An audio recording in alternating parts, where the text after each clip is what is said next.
lovely people. March is nearly upon us, which means it is time for my Dewithon TBR. Doobie doobie doobie doobie doobie doobie doobie doobie doobie doo.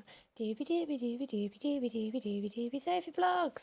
If you have been on my channel for a few years now, you will know that Dewithon is a readathon that happens every March that is named after Dewi Sant, who is St David, the patron saint of Wales, and the whole month is just about reading Welsh books, books by Welsh authors, books set in Wales. If you are interested in taking part but have not dabbled before, I have years worth of Dewithon's videos on this channel, so do feel free to look at them to look for some inspiration. I curate little books throughout the year and then I plot them in for the month of March, so I'm just going to talk you through what I have in mind to read this time. I'll kick off with my two authors that I read every Dewithon. This has become a lovely tradition that I very much enjoy, and that's Jasper Fforde and Sarah Waters. I threw the call out in my Dewithon wrap-up last year because I didn't know where to go next, and the overwhelming decision was Tipping the Velvet.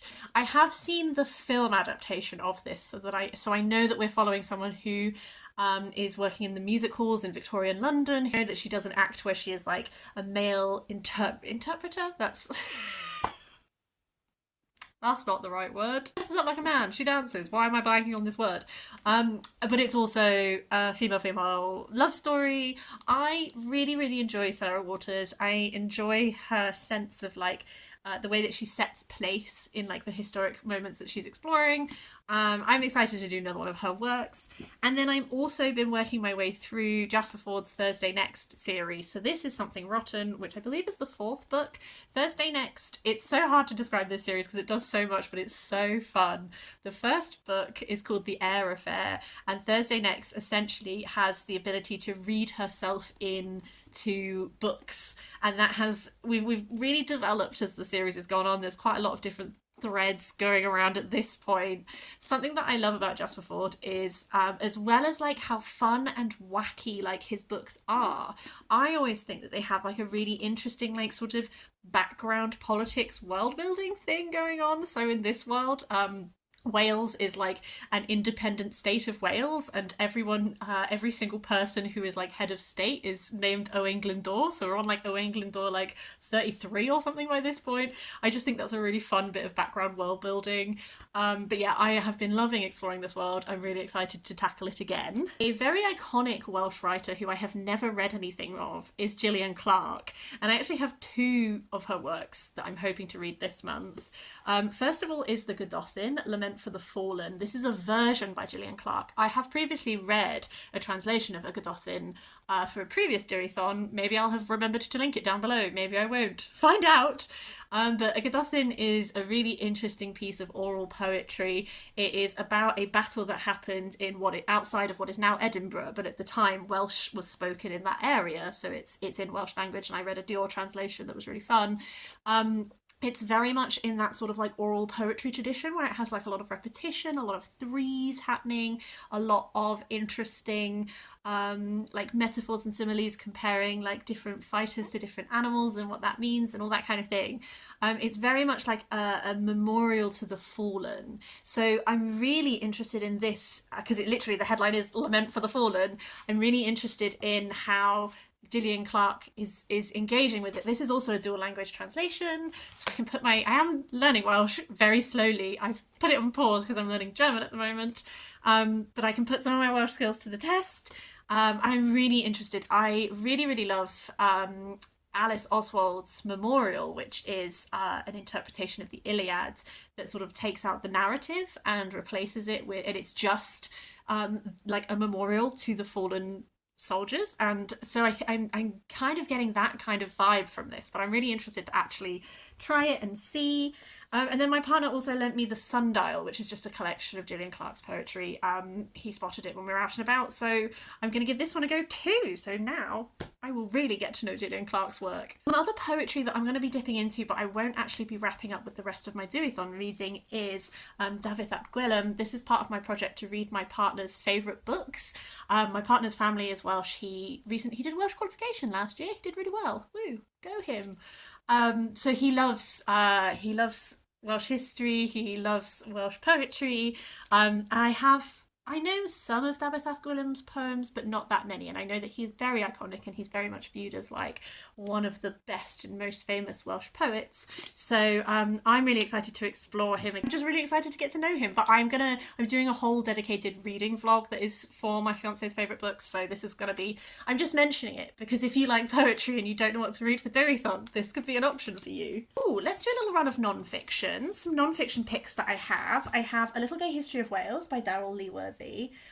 This is non-fiction that is exploring just some gay Welsh history. I think there might be a bit of overlap. I have here Forbidden Lives by Narena Shopland, which is also a history of LGBT Welsh history.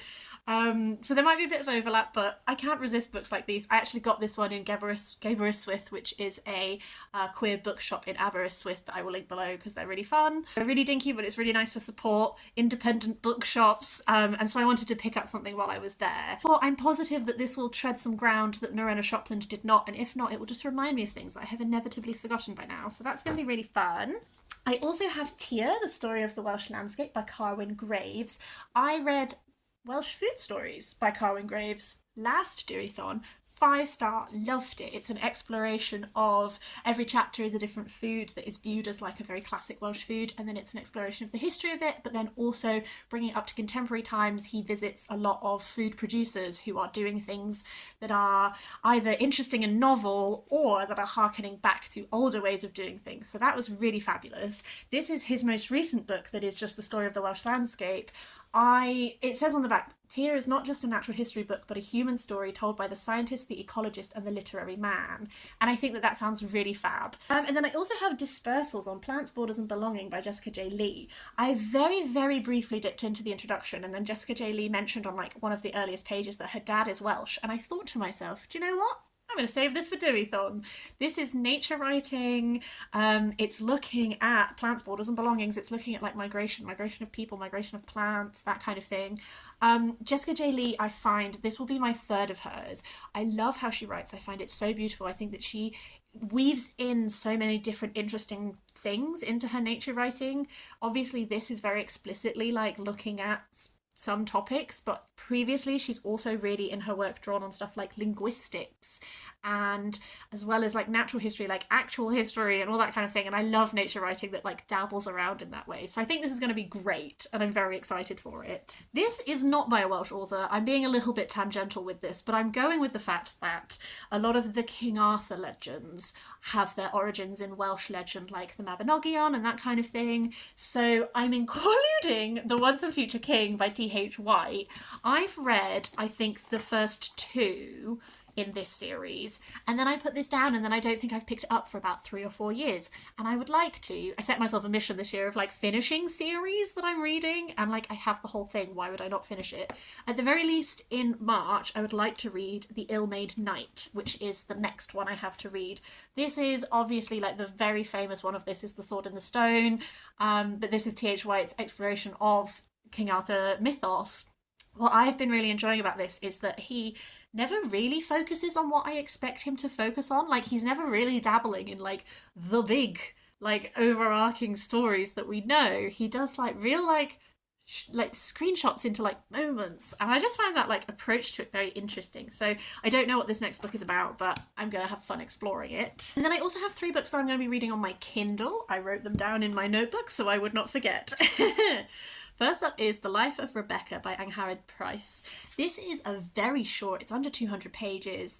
It's a Welsh classic. It is following Rebecca Jones. Her siblings are born blind, and so they go and they get to live in this institution kind of thing, and whereas she's growing up in the Welsh valleys, and I think this is one of those that's like a snapshot of a generation and of what living in the valleys was like in that time. I went down a deep dive around this time last year to find some authors that I wasn't familiar with who are considered like iconic Welsh authors, and this was one of the ones that came up, so I'm looking forward to giving it a go. I also have The Just City by Jo Walton. I think this book sounds absolutely wild and I'm so excited for it. This is The Just City is like a city that's been made by Athena, and it's like a combination of people from all different periods of times. Like, one of our main characters is a child from like Greek antiquity who is very intelligent, so she's been brought to this city to give her the opportunity to learn. One of her teachers is a woman from Victorian times who like prayed to Athena at one point and has also been brought here to like teach. There's also Apollo has realised that humans know some things that he doesn't, so he's now living as a human amongst this community as well.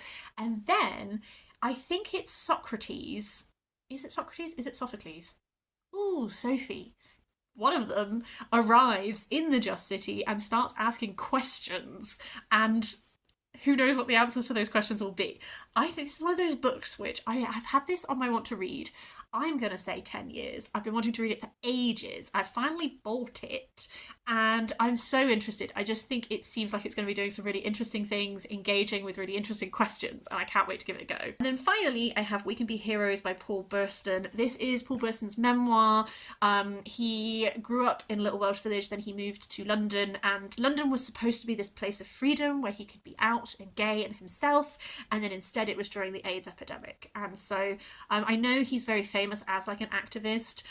This is like his memoir about this time, and I gather from the blurb that a lot of it is to do with like sort of the wounds he has from this time that he really tried to like suppress for a long time. So I think this one's gonna be quite emotional, but I think it's so important to listen to these stories and to pay attention to them. So yes, I'm also going to tackle that one this month. Those are all the books I'm planning to read. I would love, as usual, to know, are you taking part in Dewithon? If so, have you posted a TBR? Can I watch it? Can I write down all of your book recommendations? Yes, please. Even if you're not taking part, do you have any Welsh authors or Welsh books that you really love that you'd like to recommend to me? I'm always open to hearing them. But yeah, I hope that you are having a lovely time. I hope that your March will be full of delightful reads, as mine shall be too. I'm bringing it into being.